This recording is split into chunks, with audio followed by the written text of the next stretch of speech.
This is Murderous Minors, Killer Kids, bringing you the frightening and truly insane tales of children with the thirst to kill. Kindergarten through 12th grade murderers. True stories, thoroughly researched. Join us weekly for new tales of parents' worst nightmares on Murderous Minors, Killer Kids. Episode number 1, Bang-Bangsgiving Dinner.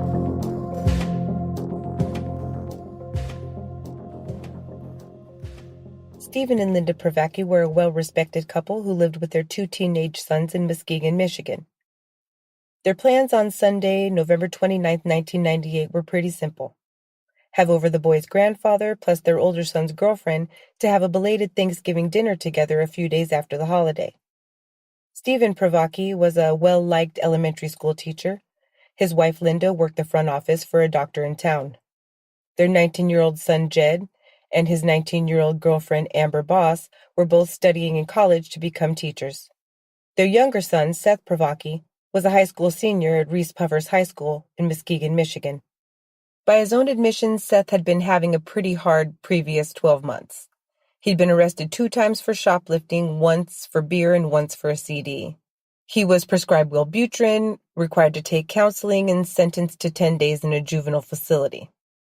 On the day of the crime, Sunday, November 29th, Seth states that his father told him he didn't love him anymore and that he wanted him to move out of the family home. His mother, Linda, and his older brother, Jed, did nothing to intervene on his behalf.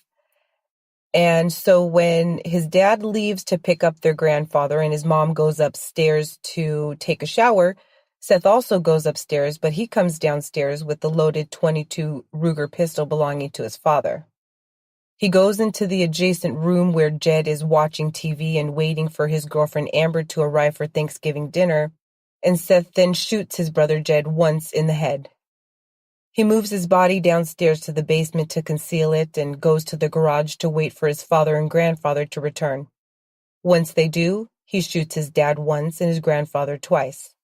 He then goes upstairs and shoots his mother Linda as she exits the shower. Once downstairs again, he starts moving the bodies of his dad and grandpa from the garage into the house, and this is where Amber enters and is startled by what she sees. He then shoots Amber in the head as well. Unbelievably, his next move is to call up a high school buddy, 18-year-old Stephen Clayton Wallace, also a senior at Reese Puffer High School in Muskegon, Michigan. He tells him what went down and asks him to come over and help, and also unbelievably, Stephen Wallace agrees. Stephen Wallace goes to the Privacky crime scene and proceeds to help his friend Seth cover up the murders of 4 of his family members and his brother's girlfriend. He wraps bodies and they make plans to bury them later, but first Stephen does need to go to a function at his church. So he leaves, he takes with him the murder weapon and disposes of it in a nearby lake. Seth proceeds to mop up blood at the crime scene for the next few hours, takes the bullet casings to a public trash can and disposes of them, and purchases duct tape so they can now stage the crime scene as an attempted robbery. During Seth Privacky's police interview, he tells officers that his dad told him he didn't love him and that he wanted him to move out of the house. He killed his mom and his brother because they didn't intervene on his behalf. He killed his grandfather and his brother's girlfriend because he didn't know they were going to be there. Detectives reported that he had a very flat affect and that he seemed vacant behind his eyes as if nobody was home. He showed no remorse. He didn't apologize to the victims' families or friends or anything of that nature. And even 10 years later, when he wrote a testimonial letter claiming to show his path to Christianity, he really did everything he could to place his emphasis of blame on his victims. Now, to shed some light into how it was reported that his parents felt about him, several of their friends did have a few insights into the relationship that he had with his parents. For instance, his mother Linda had told friends that she felt Seth was completely out of control and that he had taken to destroying property within the family home. His father, Stephen, went so far as to say that he felt his son Seth had no conscience. So in the summer of 1999, Seth Privacky was found guilty of 5 counts of first-degree murder and sentenced to life without the possibility of parole. Stephen Wallace's charges were downgraded to 5 counts of accessory to murder, of which he was acquitted. Now, it turns out that on the night of the Privacky family murders, Stephen Wallace did go to church, he did dispose of the murder weapon, and evidently he also had time during that night before returning to the crime scene to help his friend dispose of those bodies and evidence to joyride with some other teens and bust mailboxes throughout the neighborhood.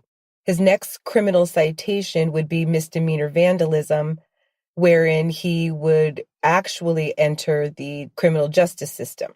Over the next couple years, he had multiple arrests for things such as vandalism and domestic violence, and ultimately trafficking stolen property. In 2007, he violated probation on that stolen property charge and was sentenced to up to 7.5 years in prison, and he was released on May 29th, 2014.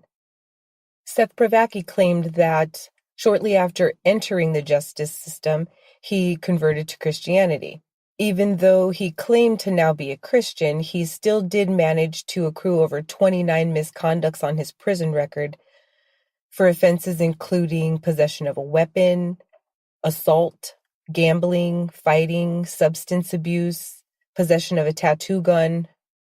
By his own accounts, he went so far as to extort money from other prisoners, as well as deal drugs while behind bars. By 2010, Seth Privacky was 30 years old and being housed at Kinross Correctional Facility in Kincheloe, Michigan. On July 15, 2010, around 9:15 a.m., 3 inmates, including Seth Privacky, attempted to hijack a work truck that was on prison grounds performing some work around the facility. They overpowered the driver, but the truck eventually became hung up on something after crashing through a double fence, and Seth attempted to flee on foot. He was shot dead by a perimeter prison guard. About 12 years after massacring his mother, father, grandfather, brother, and his brother's girlfriend as they sat down to Thanksgiving dinner, Seth Privacky was dead. In a sad but unrelated twist in the life of Stephen Wallace, the co-conspirator, in 2009, the body of his 2 children's mother, Andrea Murrah, was found frozen along a road in Michigan. She'd evidently walked away from a work detail after being incarcerated for retail fraud, and it was later found during autopsy that she died of a lethal heroin overdose. I couldn't find any word on whether or not Stephen Wallace received custody of the 2 children that they shared together. The previous domestic violence charges that Stephen Wallace had been convicted of were all perpetrated against Andrea Murrah. Let's meet back here next week for another heartbreaking story of murderous minors, killer kids.